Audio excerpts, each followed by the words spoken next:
Przez większość życia myślałem, że jestem po prostu leniwym grubasem bez krzty charakteru. Kiedy waga pokazywała 140 kg, a pokazywała kilka razy, a każda kolejna dieta kończyła się spektakularną porażką, no to byłem przekonany, że to jest prawda. Czułem się wybrakowany. Patrzyłem na ludzi dookoła i w głowie kołatało mi pytanie, dlaczego oni mogą? Dlaczego ja nie mogę? Odpowiedź spadła na mnie jak grom z jasnego nieba. Albo raczej jak deszcz, bo to chwilę trwało. I brzmiała ADHD, czyli zespół nadpobudliwości psychoruchowej z deficytem uwagi. Nagle okazało się, że mój największy wróg wcale nie mieszkał w lodówce. Jeśli kiedykolwiek czułeś, że toczysz z góry przegraną walkę z własnym apetytem, brakiem dyscypliny, a popularne rady w stylu jedz mniej, więcej się ruszaj, więcej się ruszaj, brzmią jak kiepski żart, to ten film jest właśnie dla ciebie. Opowiem ci, dlaczego odchudzanie z ADHD to zupełnie inna bajka. Dlaczego standardowe zasady po prostu w niej nie działają. To nie będzie historia o sile woli, to będzie historia o tym, jak zhakować własny mózg, żeby wreszcie zaczął grać z tobą w jednej drużynie. No albo chociaż podawał ci piłkę. Błędne koło wstydu i czekolady. Zanim dojdziemy do konkretów, cofnijmy się na chwilę do punktu wyjścia, do tych 140 kg i gościa, który był absolutnie pewien, że jego jedynym problemem jest słaby charakter. Moje życie to był jeden wielki chaos. Zdarzały się dni, kiedy w ferworze pracy zapominałem o posiłkach, by wieczorem z dziką furią rzucić się na lodówkę i pochłonąć wszystko, co wpadło mi do ręki.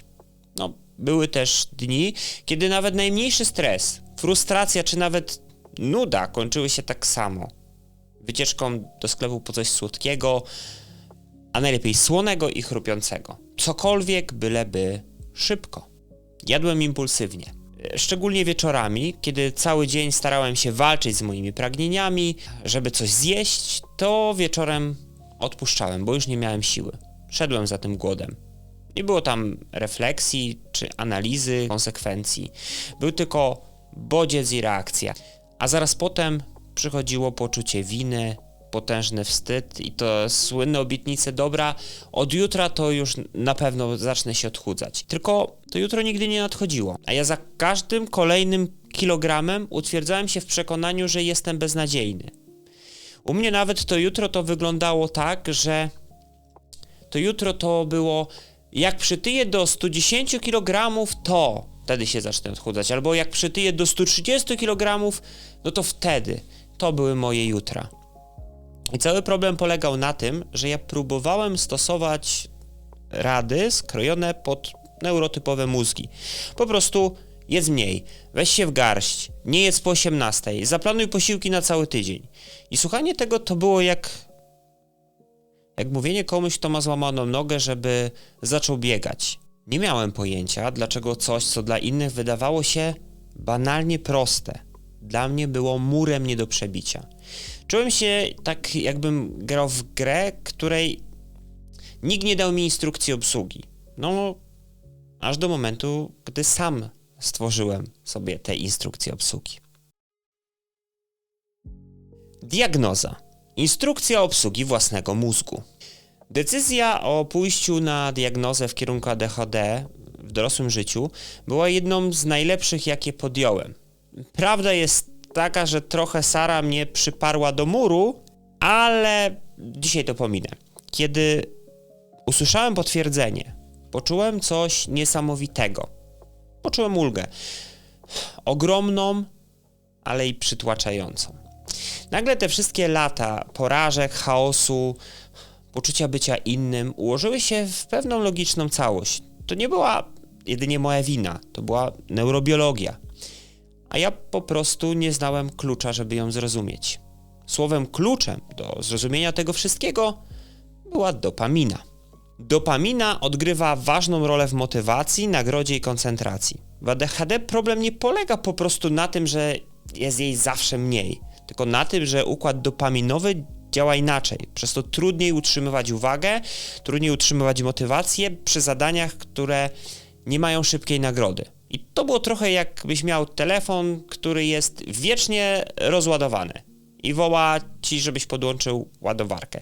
I ty non stop szukasz tej ładowarki, żeby chociaż na chwilę go podpiąć I dla mózgu z ADHD taką szybko dostępną ładowarką to właśnie jest takie wysoko przetworzone jedzenie. Najlepiej takie, które jeszcze chrupie.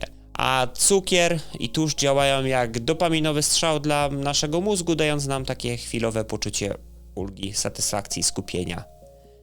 Mówię to z autopsji. To zjawisko nazywa się czasami polowaniem na dopaminę. Mózg, który nie dostaje wystarczającej stymulacji z nudnych, monotonnych zadań, desperacko szuka szybkich, intensywnych bodźców. I właśnie dlatego osobie z ADHD tak trudno jest przebrnąć przez nudny raport, ale tak łatwo jest spędzić 3 godziny scrollując social media. Tego nie mówię z autopsji. I właśnie dlatego sięgam po czekoladę, bo to jest o niebo prostsze niż przygotowanie zdrowej sałatki. Oczywiście czekolada jest tylko przykładem. To nawet nie jest objaw łakomstwa, to jest trochę nieświadoma próba samoleczenia. To jest taka próba samoregulacji własnego mózgu. Ale jak nie zamówić pizzy albo nie sięgnąć po chipsy, kiedy otwieram lodówkę bądź szafkę i nie ma w domu jedzenia?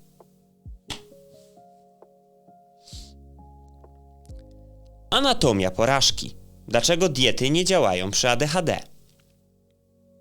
To nieprawda, że nie mamy jedzenia w domu. Ale to chyba lepiej wytłumaczy Sara. Cześć, tu Sara, żona Edwina i to nieprawda, że nie mamy jedzenia w domu. Po prostu klasyczne porady dietetyczne niekoniecznie sprawdzą się przy ADHD. A dlaczego? Po pierwsze, impulsywność. Badania pokazują, że ADHD jest istotnym czynnikiem ryzyka otyłości, a osoby z tym zaburzeniem są o wiele bardziej narażone na zaburzenia odżywiania, jak choćby napadowe objadanie się. Ta trudność w hamowaniu reakcji sprawia, że walka z pokusami jest niemal niemożliwa. Kiedy twój mózg krzyczy daj mi dopaminy teraz, siła woli ma naprawdę niewielkie szanse. To tłumaczy, dlaczego zakupy Edwina tak często kończyły się koszykiem pełnych przekąsek, których w ogóle nie planował kupować. Po drugie, funkcje wykonawcze, czyli największy wróg w kuchni. I to słynne nie mamy jedzenia w domu. Edwin otwiera szafkę i nie widzi tam nic, co mógłby zjeść. Funkcje wykonawcze to jest taki nasz wewnętrzny menadżer, który pozwala nam planować, organizować, zarządzać czasem, no i w ogóle zaczynać jakieś zadania. U osób z ADHD ten menadżer to jest powiedzmy na stałym urlopie. I teraz pomyślcie, czym jest zdrowe gotowanie? To jest jeden wielki morderczy test dla funkcji wykonawczych. Planowanie, no bo tak, zaplanuj posiłki na cały tydzień i twój mózg ADHD słyszy zaprojektuj i zbuduj statek kosmiczny. To zadanie jest tak przytłaczające, że często kończy się paraliżem decyzyjnym i zamówieniem pizzy. Organizacja. Zrób listę zakupów, idź do tego sklepu, nie zapomnij o niczym, wróć, rozpakuj. Każdy z tych etapów to potencjalna pułapka i pole minowe dla mózgu. A pamięć robocza? Zwykłe przygotowanie sałatki to kilkanaście małych kroków. Umyj warzywa, pokrój jedno, podsmaż drugie, zrób sos, posprzątaj.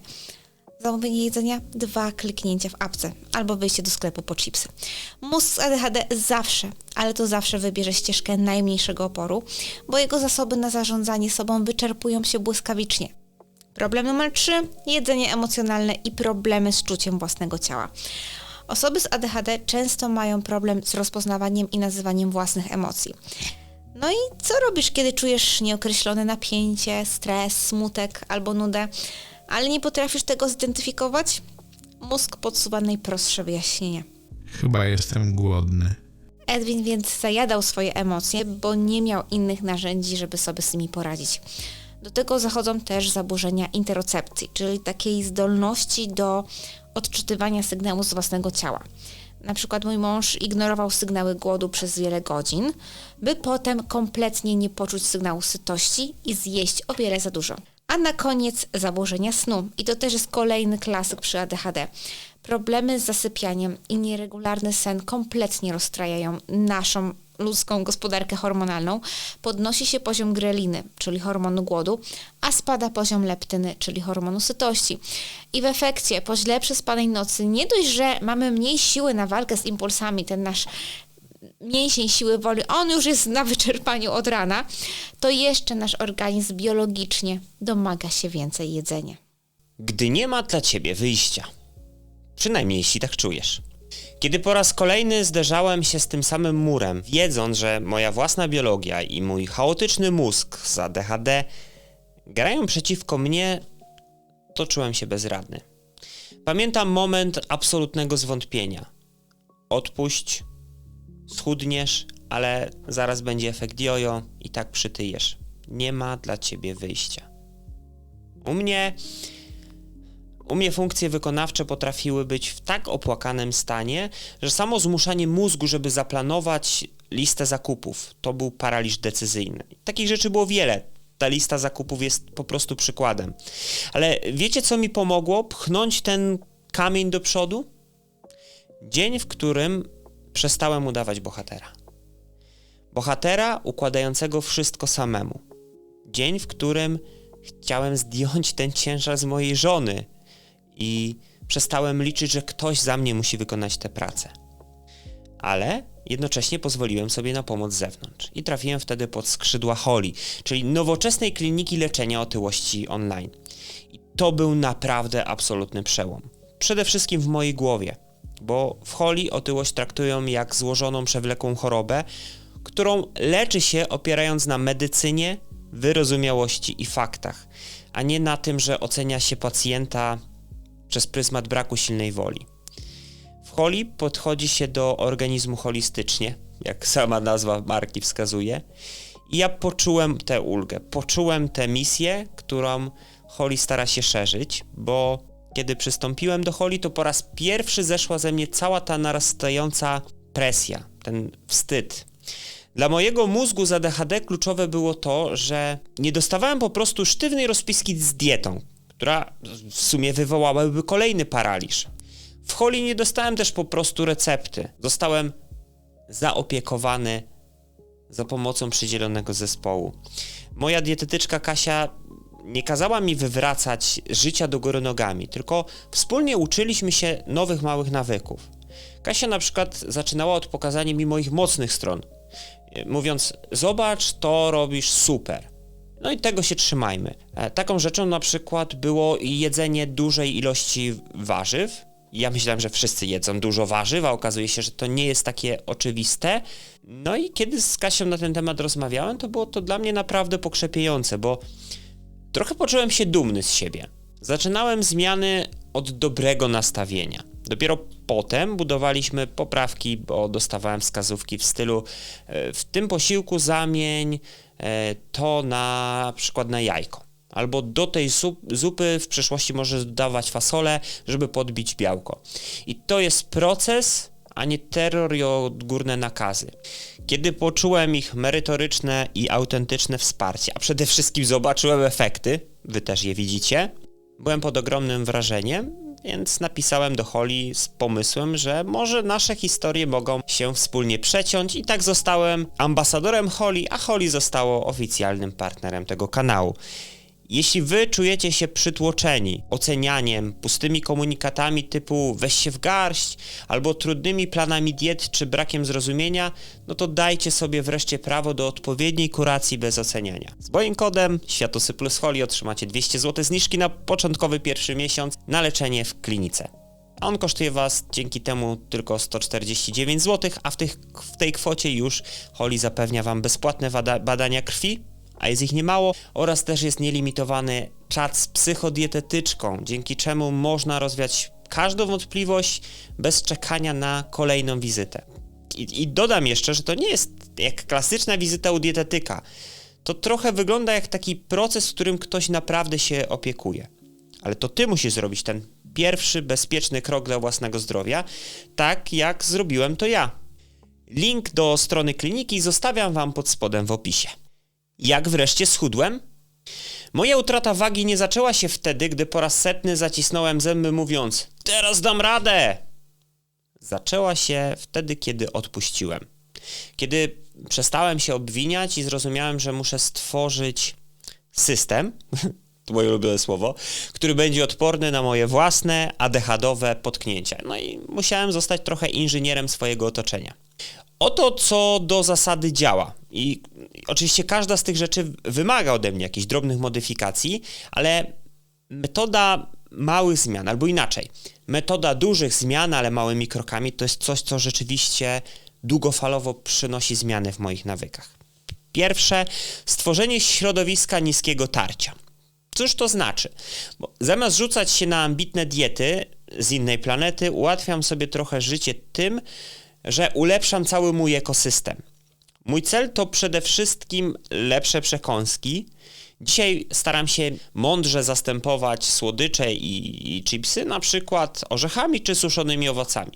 A w lodówce dążę do tego, żeby mieć zawsze pod ręką na przykład świeżą, obraną rzodkiewkę. Wtedy nawyk chrupania zadowala mój mózg dużo zdrowszym makro. Nie jest to może idealne, ale to jest taki mój cel operacyjny. Gotowanie to sport zespołowy.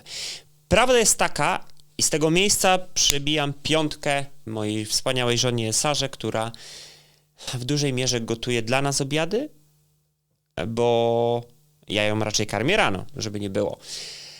Bo ona ma zwyczaj raczej nie jeść śniadania. No ale bardzo sobie cenię to jej ogromne wsparcie, bo zmiana żywienia w domu to trochę praca zadaniowa dla całej rodziny. W tym sensie, że przede wszystkim to jest moja praca, ale bliscy też muszą zrozumieć, że musi w ich działaniu nastąpić też zmiana. Pomoc bliskich uważam za ogromny czynnik wspierający. Dlatego my musieliśmy przeorganizować taką rzecz jak wielkość samych porcji. Ja niestety mam tak, że jak mam nałożone na talerz, no to zjadam do końca, do ostatniego kęsa. I nawet kiedy przyjmuję już kilka miesięcy leki, to jest to nadal dla mnie trudne. Jeśli dostanę potężną porcję, zjem ją w 100%, nad tym pracujemy, żeby nie było, ale żeby to zmienić, to staram się być przy nakładaniu jedzenia lub robić to samodzielnie, a kiedy już mam nałożone, to staram się, zanim rozpocznę jedzenie, zrobić korektę tej porcji. To jest taka zmiana nawyków, której właśnie uczę się dzięki wsparciu mojej dietetyczki.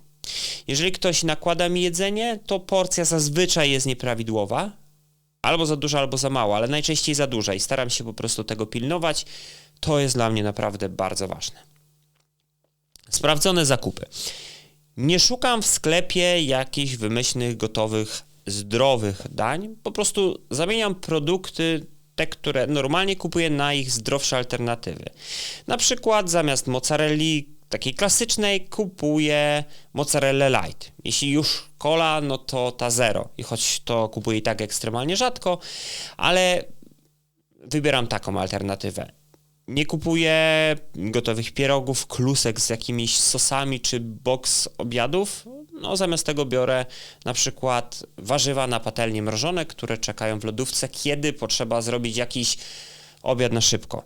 No to dodaję tylko jakieś źródło białka, tofu, fasolę i tak dalej. Obiad jest. Zamiast mrożonej pizzy kupuję pinsę i sam ją zapiekam. Mamy swój taki sprawdzony koszyk, więc jak idziemy pomiędzy regały do sklepu, to dokładnie wiemy, co wrzucimy. No przede wszystkim to, co jest w promocji, ale z tych naszych zdrowych wyborów. Trudniej jest po prostu zjeść coś niezdrowego, jeśli tego nie kupisz. Jeśli chcielibyście odcinek na ten temat, co my kupujemy, co wrzucamy do koszyka, to dajcie znać. Albo to, czego nie kupujemy, to piszcie w komentarzach, pokażemy nasz koszyk wtedy. Druga rzecz to hakowanie tego mózgu i tej dopaminy. Dopiero niedawno dotarło do mnie tak naprawdę, że przez ADHD mój mózg notorycznie domaga się dopaminy i z tego między innymi brała się moja otyłość. Nie jest to jedyny powód, ale tutaj duża korelacja jest. Wiem o tym, że reguluję swoje napięcie i swoje braki jedzeniem. Jadłem te takie wymyślne wymówki, nawet kiedy w moim żołądku wcale nie burczało z fizycznego głodu. To po prostu mój mózg, na przykład z nudów, sobie szukał taniej ulgi od stresu albo od tych nudów. Jak genialnie podsumowała to na jednej z wizyt moja dietetyczka z Holi Kasia, układanie ryżu z kurczakiem w jadłospisie to jest najprostsza faza tego procesu, bo w trakcie odchudzania to wychodzi znacznie trudniejsza praca. Praca nad uważnością i szukaniem tych wszystkich pułapek w głowie, które się pojawiają. Zaczynamy więc uczyć się rozróżniać to, kiedy naprawdę musimy zjeść, a kiedy nasz organizm nas oszukuje. No i tu z pomocą dała mi wspaniałą radę. Metoda szuflady, czyli jak zhakować ten emocjonalny głód. Rozmawiałem niedawno na ten temat z Kasią, jak dać taki szybki efekt nagrody od razu naszemu mózgowi, w 5 minut, ale żeby nie było jedzenia. No i padł pomysł totalnie genialny w swojej prostocie, no bo już wam tłumaczę. Każdy w mieszkaniu ma taką szufladę. Chyba każdy, ale jak nie masz, to napisz w komentarzu, albo jak nie masz, to napisz 2, a jak masz, to napisz 1. Taką szufladę, gdzie tam wrzucasz wszystkie rzeczy, jakieś spinacze, śrubki, taki potężny nieład jest w środku. No i kiedy łapie mnie taka chęć podjadania, nudów i wiem, że wciągnąłbym to dla tej dopaminki za DHD, czy tego zajedzenia emocji, no to żebym zajął czymś ręce, to na przykład mam wstać i posprzątać taką szufladę.